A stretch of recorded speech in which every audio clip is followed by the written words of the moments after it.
Lucu ya, teman-teman saat ini mungkin merasa ketawa gitu, tapi teman-teman tanpa sadar mungkin ini yang dialami oleh kita saat ini, itu yang dialami oleh saya, boleh puterin lagi, itu yang dialami oleh saya pada saat zaman dulu. Jadi kita mau berusaha untuk mengejar omset, saya mau menaikkan omset saya, tapi saya tetap stuck berada di tempat, saya nggak bertumbuh. Selama 3 tahun, omset saya naik teman-teman. Ya, omset saya di toko itu naik sekitar 50-60%, tapi marginnya ya tetap gitu loh, bahkan semakin menurun. Karena apa? Karena kebutuhan semakin meningkat, anak tambah besar, seperti itu. Itu yang saya lihat di bisnis saya. Jadi ketika saya melihat cicit saya terus, boleh di stop aku. Jadi ketika saya melihat cicit saya, wah ternyata ini peluang bisnis. Saya tanya cicit saya, bisa nggak dari bisnis Prudential punya income 200 juta? Karena menurut saya di bisnis saya susah banget. Saya selama 3 tahun stuck di angka 100 juta. Mau naik dari 120 aja gak gampang gitu, karena gak ada sistemnya. Nah, kalaupun saya mau naikkan income, saya udah berunding sama suami saya, berarti harus nyiapin modal. Zaman 14 tahun lalu 500 juta aja gak cukup gitu, gak cukup untuk bisa menaikkan income 20%. Jadi akhirnya saya mulai melihat, oh di Prudential ternyata bisnis. Kebetulan saya juga orang yang memiliki kepedulian sosial cukup tinggi. Saya orang yang suka bantu teman, jadi saya pikir nggak ada salahnya saya gabung di bisnis ini. Selain kita bisa jadi berkat buat orang lain, kita juga bisa dapatkan bisnisnya. Gitu.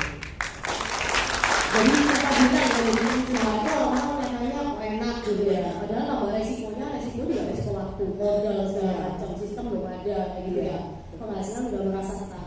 Tapi kalau terus habis itu tadi jadi bilang, waduh tak lihat cucu saya tambah cantik, itu kena vitamin B, vitamin duit ya. Benar. Terus kan kita juga penasaran dong ya kan. Setelah menjalani itu kan kayaknya udah join nih sekarang. Nah, pencapaian apa yang akhirnya yang bisa kelihatan itu loh, kelihatan kayak akhirnya iya ya yang cici saya udah dapat, saya juga dapat nih gitu. Ya. Pencapaiannya apa nih yang bisa di-share? Pencapaiannya setiap tahun sekali minimal selalu keliling Eropa ya, trip gratis dari Prudential, dan itu nggak cuma sekali gitu.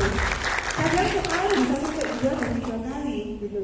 Soalnya kalau dari Prudential kan misalnya udah jadi leader, kita bisa dapat ya gitu double. Jadi saya sampai pernah ngomong sama suami saya kira-kira 3 tahun yang lalu, kita ngomong maksudnya gila ya, kita ini bersyukur banget ya berada di Prudential. Orang-orang lain itu teman-teman saya nggak gampang loh, walaupun dia punya bisnis, kalau mau bisa liburan ke Eropa itu nggak gampang. Tapi kita mau ke Eropa aja kayaknya udah bosen gitu, karena setiap tahun coba gitu ya. Jadi saya bersyukur banget, saya juga thank you sama cici saya yang udah merekrut saya gitu ya, yang telaten dan sabar sehingga akhirnya saya bisa berada di bisnis yang luar biasa ini. Terus timnya Jeremy juga pasti udah banyak segala macam. Yang susah ini kan mempertahankan ya kan. Gimana sih caranya bisa eksis gitu? Maksudnya gimana caranya bertahan gitu? Padahal orang-orang bilangnya, aduh kok bisnis insuran ya kayaknya susah nih, kayaknya suram nih gitu. Tapi gimana? Bayangin aja banyak contoh-contoh yang nyata gitu yang bisa bertahan tuh gimana caranya? Ada ini nggak? Ada gambaran quick untuk bisa bertahan ya. Karena mungkin motivasi saya pertama kali join itu sebenarnya bukan di duitnya ya, tapi saya ini kayaknya pingin jadi pahlawan buat orang-orang di sekeliling saya. Saya ini senang banget kalau bisa melalui pengalaman yang saya alami, saya bisa merekrut, bisa mengajak teman saya untuk sama-sama sukses di bisnis ini. Jadi itu yang maksudnya misi saya sekarang ini seperti itu. Jadi saya harus susah duluan untuk saya bisa menjadi contoh dan saya bisa mengajari teman saya untuk bisa juga sukses di bisnis ini. Nah, dengan mereka sukses, mereka bisa mendapatkan lifestyle yang lebih baik. Mereka dulunya yang mungkin naik motor sekarang bisa beli mobil, dulunya yang rumahnya masih kontrak sekarang udah bisa beli rumah. Itu suatu kebanggaan buat kita ya.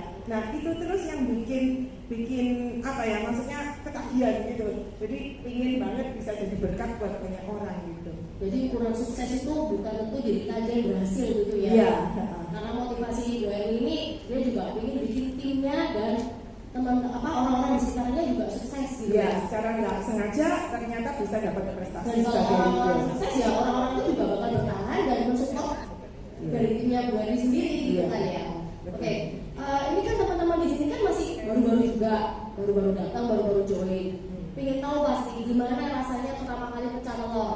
lama nggak nungguin itu atau gimana sih pengalamannya gitu? Gitu ya. Jadi sebelum tadi kan saya udah sharing dikit ya, sebelum saya join sebagai agent, saya itu kan kayaknya gampang banget untuk closing gitu. Saya tinggal nunjuk, lu cepetan lu buka sama ciciku, lu buka sama ciciku, gitu. Jadi kayak preman gitu ya. Itu mereka, oh iya, langsung buka. Tapi ketika saya benar-benar jadi agent, beda banget. Karena begitu saya jadi agent, saya bingung siapa ya yang mau saya prospek. Karena selama 3 tahun saya sudah banyak mereferensikan ke cici saya. Akhirnya karena saya ingat, oh ya anak saya kan waktu itu sekolah playgroup, jadi otomatis kan ada teman-teman kan mama-mama itu ya. Nah itu yang saya teleponin satu persatu. Nah gitu waktu pertama kali saya melakukan telepon ya, ini udah 3 tahun ya, 3 tahun jadi agent bayangan, akhirnya jadi agent beneran gitu. Saya telepon gitu, Pak saya sebut namanya ya, halo Ria, ini Erni, oh ya Erni kenapa gitu. Ria, aku mau nawarin dia asuransi. Oh, aku udah punya ya. Oh iya udah thank you ya. Ya ampun gitu. Jadi ternyata beda. Awalnya beda ketika kita nggak jadi agent itu kita bisa asal nunjuk langsung closing. Begitu jadi agent gila beban gitu. Itu juga saya alami. Nah, sampai akhirnya saya telepon yang kedua teman saya juga nolak. Saya juga langsung tutup. Akhirnya yang ketiga saya mulai cari akal. Waduh, kalau saya ngomong hal yang sama, pasti juga ditolak, pasti jawabannya udah punya. Akhirnya saya mencoba mencari cara gimana supaya saya nggak ditolak gitu. Nah, karena saya tahu ini setiap orang tua pasti sayang nih sama anaknya. Jadi saya mulai merubah cara prospek saya. Saya bilang ke teman saya, Lutfi ya, oh ini Erni, oh ya, nih aku sekarang kan join Prudential. Aku mau nawarin kamu tabungan pendidikan nih, karena saya yakin tiap orang tua pasti sayang sama anaknya. Apapun untuk anak pasti dibuatin gitu kan. Oh gitu ya, oh kebetulan Erni memang saya lagi nyari. Akhirnya kita ketemu dan closing waktu itu anaknya 1 jutaan per bulan. Nah, ketika setelah sudah closing, buku polis kan saya harus kirim kan. Saya sengaja gak kirim ke rumah, tapi saya berikan pada saat kumpul-kumpul mama-mama gitu. Jadi supaya saya memancing yang lain untuk bertanya. Dan ternyata benar apa yang saya lakukan itu karena saya bawa buku polisnya ketika kumpul. Akhirnya ada beberapa teman yang nanya, penasaran yang nanya dan langsung bisa closing yang lain. Itu pertama kali. Jadi pertama boleh. Jadi pertama nggak sama ya, kamu dapat penolakan, rejection itu sama ya, beda ya kalau misalnya pas bahkan kalau perlu kalau teleponnya bunyi, tutup pokoknya udah telepon. itu biasa teman-teman saya juga pernah mengalami. Kalau kita di agent atau segala macam kan pasti pertama kali rasa deg-degannya itu beda ya, kalau cuma referensi. Tapi kan hasil yang didapat pencapaian maksimal lebih gede kan, gitu ya. Terus berarti punya nggak nih saran-saran buat teman-teman yang baru join? Harusnya gimana sih? Langkah awalnya tuh enaknya gimana? Kan ini tuh kalau baru join kan memang ada leadernya, ya kan? Tapi harus gimana sih gitu? Untuk startnya gitu ya. Kalau menurut saya zaman ini udah berubah ya, zaman dulu sama zaman sekarang. Zaman 14 tahun lalu orang itu masih awam tentang asuransi, jadi kita nggak terlalu pinter-pinter amat gitu ya. Pokoknya kita asal nunjuk, asal nyuruh, orang udah langsung bisa closing. Tapi zaman sekarang ini orang lebih pinter, apalagi karena agen asuransi juga banyak ya. Jadi kalau saya mengajarkan ke tim saya bahwa kita nggak perlu berpura-pura, artinya kita nggak perlu ngetrik untuk mau jual asuransi buat mereka. Kadang biasanya ada orang yang ditanyain gitu munyer aja jawabannya, nggak bisa langsung to the point gitu. Kalau saya sih lebih senang to the point dan apa adanya gitu. Jadi saya langsung bilang kita mulai dari edukasi. Jadi intinya saya datang untuk mengedukasi. Kadang banyak orang yang udah punya polis asuransi, nggak apa-apa teman-teman nggak usah takut, karena saya yakin ya 90% yang orang yang Anda temui pasti sudah punya asuransi. Tapi 90% dari mereka itu belum punya sesuai standar mereka. Artinya mereka punya cuman karena mungkin polis sungkan, asal ngambil, ditawarin sama ini ya udah ngambil. Saya yakin kayak gitu. Contoh lah, rata-rata kalau orang misalnya punya polis dengan uang pertanggungan 100-200 juta banyak. Tapi kalau beneran sampai terjadi resiko, terjadi resiko terhadap pencari nafkah dan berpulang, sebenarnya 100 juta itu nggak ada artinya, benar nggak? Saya masih ingat juga ketika itu Ferry ya, speaker pertama, waktu itu nasabahnya yang klaim 10 miliar itu, ketika 2 tahun setengah waktu ditawarin waktu tutup polis, dia buka 10M itu karena untuk perlindungan hutang usahanya. Dan ketika klaimnya itu cair 10M, ternyata 10M itu nggak ada artinya. Ternyata katanya hutang usaha suaminya yang meninggal itu lebih dari 20M. Dan itu cuma menyelamatkan cuma separuh aja gitu. Jadi sampai tantenya itu merasa, kenapa kamu nggak tawarin waktu itu kok lebih gitu loh, kenapa kok kamu tawarin cuma segitu, seperti itu. Jadi balik lagi ke edukasi ya, soalnya karena kebutuhan kita dan orang-orang ini beda-beda ya. Jadi nggak mesti kita kasih orang berapa, nggak mesti ini kalau orang bilang udah punya polis, kita bisa bantu apa, review gitu ya, kita review kan kayak gitu ya, kita sama kayak gitu ya. Sama kan banyak agen asuransi yang mungkin udah nggak jadi agen lagi, di sana kita bisa bantu untuk servicing agent. Karena kasihan sekali kalau nasabah apalagi punya polis hospital ya, yang nggak ada agennya, aduh kasihan banget. Karena ngurus klaim rumah sakit itu ribet, benar nggak? Kan kadang bisa berjam-jam gitu. Tapi kalau misalnya ada agent yang datang, yang mau bantu untuk proses klaim, pasti nasabah itu merasa lebih tenang gitu. Tapi kalau nggak ada, aduh lama amat sih, dia kan nggak ngerti prosedurnya seperti apa. Jadi itu bagian dari servis juga ya. Jadi nanti ya teman-teman kalau udah jualan ada prosesnya. Habis jualan ada polis kayak tadi Dori bilang, kenapa ya nantinya biar penasaran ya. Habis itu selanjutnya adalah misalnya kita mau servis nasabah lagi, itu juga nanti dapat referensi banyak, teman-teman kita akan belajar banyak nanti kalau udah benar-benar udah masuk gitu di luar bisnis yang tadi udah disampaikan sama Kak Ferry tadi ya, jenjang karir segala macam. Oke Bu Eri, kita mau buka sesi tanya jawab nih, tapi saya mau undang Pak Ferry juga dong. Pak Ferry.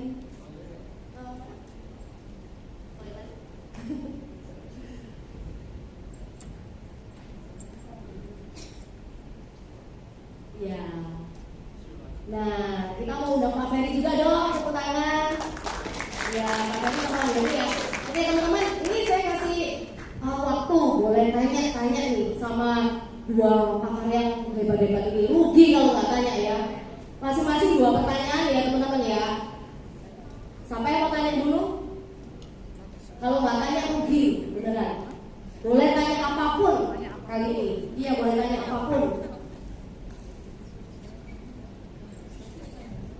Iya mau tanya apa? Nggak usah malu-malu teman-teman, rugi kalau malu-malu.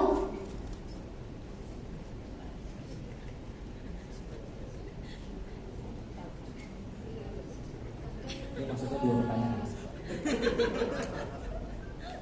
Oke, ada pertanyaan nggak teman-teman? Atau mungkin ada yang, saya pernah mau ngajak teman saya, dia ngomongnya gini. Nah itu cara jawabnya gimana gitu sekalian. Ya, Boleh juga ditanya. Jadi ini kayak HO-nya mau ngajak orang gitu. Ini kalau mau tanya, ini kan berhubungan aja baru. Saya kasih kesempatan, kasih hadiah, tapi datang ke Expo lantai 10 ya. Lihat hadiah kamu ya. Jangan kalau dia tuh ngabisin hadiah aja itu. Kan yang baru, jadi yang ingin tahu kantornya potensial Nah, nih. itu kan Expo. betul. Kak Juli yang baru mana ya? Nah, ini ya. Coba. Ini kalau kantor ketemu saya apa kok hadiah? Hadiah. Silakan Kak. Baik. Kepada siapa? Ke boleh dua-duanya ya. Boleh. Ada beberapa statement gini sih dari publik ya. Ngapain sih jadi agen asuransi itu? Bukannya susah jualan asuransi. Dari nasabah kan apalagi zaman sekarang kan susah. Nah itu gimana sih kira-kira solusinya, jawabnya gitu. Udah, thank you. Saya pegangin mic-nya aja.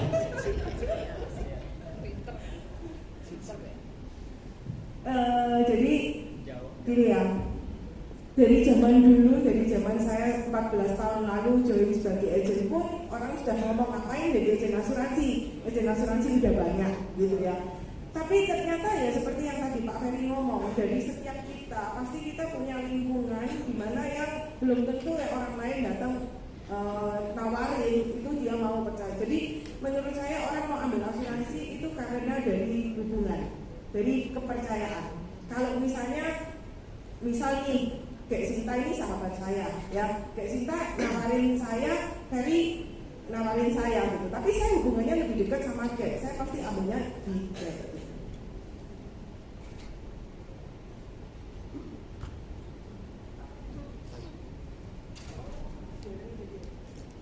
Dihalangi jadi agent. Enggak sih. Kan ditanya loh, maksudnya kamu ngapain jadi agent? Jadi agent kan susah, cari nasabah susah gitu bukan? Iya betul. Itu yang ngomong siapa? Tetangga. Oh, tetangga. Gatoy.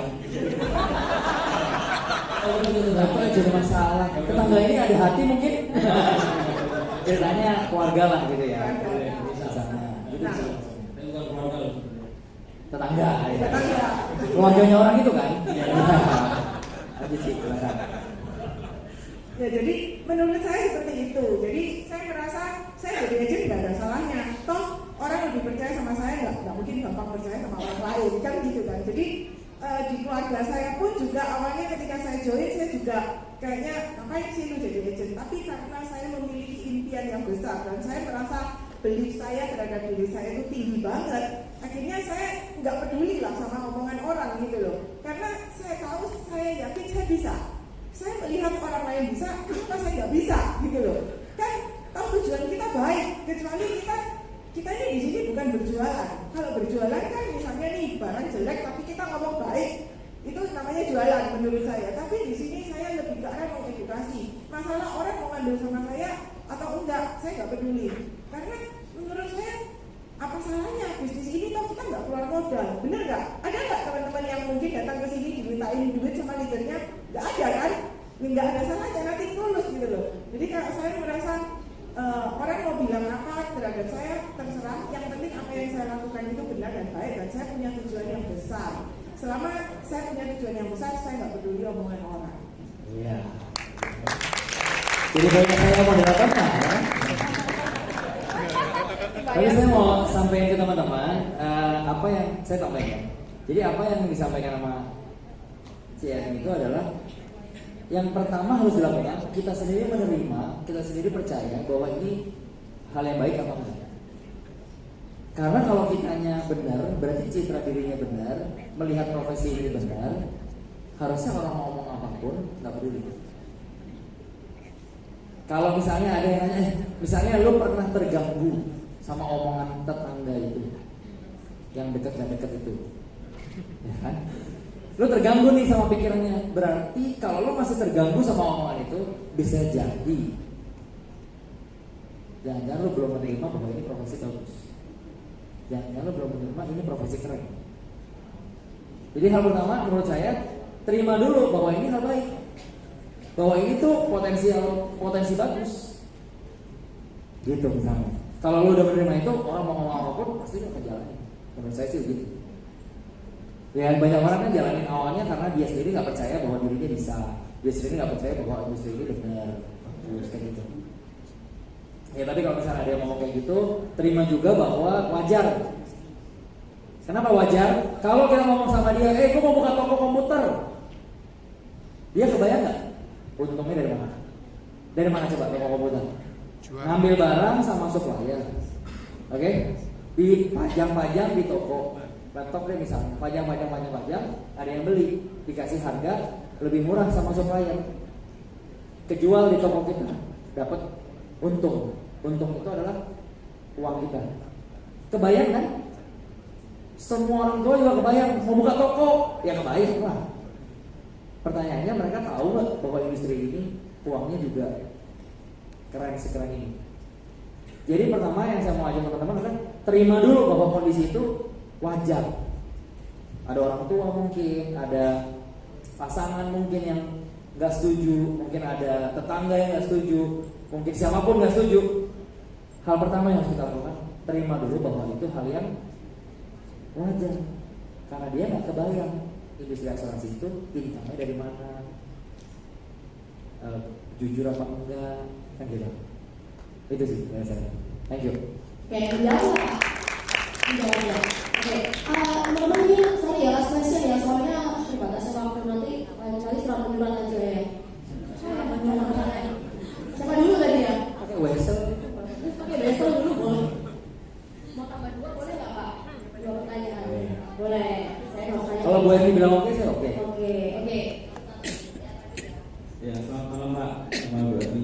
Saya mau tanya, sebenarnya saya mau join agen ini kan karena pengalaman saya pernah sakit, terus dengan mudahnya saya diberikan. Jadi ya on bill lah, nggak keluar sama sekali. PPH Pak. Iya.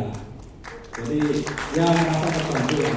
Terima kasih testimoninya Pak, secara tidak langsung. Tapi saya melihat teman-teman saya ini banyak yang ikut prudensial. Nah, gimana saya mencari polis baru, sedangkan teman-teman saya ini semua pakai prudensial, tapi mereka nggak tahu polisnya ini manfaatnya apa, nggak pernah dipakai dan masih kartu yang lama. Saya tunjukkan kartu PPA Plus, dia juga kok aneh, kartunya beda gitu. Berarti kan ada kesempatan saya mau joinkan, istilahnya serviskan gitu loh. Itu gimana ya caranya supaya dia itu mengupgrade kartunya terus diservis sama saya gitu istilahnya. Nah itu jawabannya Pak. Maksudnya Itu Bapak jawab pertanyaan Bapak saya. maksudnya apa jurus-jurusnya gitu loh supaya dia tertarik gitu loh. Saya kan kadang-kadang saya sudah punya BPJS lah segala macam, jadi nggak perlu upgrade lah. Ini nggak pernah dipakai, terus gimana caranya supaya meyakinkan gitu loh. Ya silakan. Saya jawab dulu nih. Oke. Pertama saya tanya dulu, Bapak merasa diri Bapak lebih baik dari orang lain nggak? Itu pertanyaan penting. Bapak merasa diri Bapak punya kelebihan nggak dibanding orang lain? Kalau merasa punya kelebihan dari orang lain, kita nih merasa punya kelebihan dari orang lain, harusnya hal seperti itu nggak jadi masalah. Karena kita yakin, punya keyakinan sampai ke dalam posisi kalau dia jadi servicing agentnya adalah saya, pasti terlayani dengan baik. Kita yakin sama diri kita dulu nih. Lalu setelah itu secara teknis tinggal belajar sama para leader, gimana cara ngomongnya, gimana caranya perpindahan servicing agent dengan SOP yang baru, gitu kan? Jadi menurut saya poin pertama itu hal teknisnya dijelaskan sama ibu. Jangan bu, mau jadi kelas teknisnya enggak, minimal jadi ngomong gitu loh.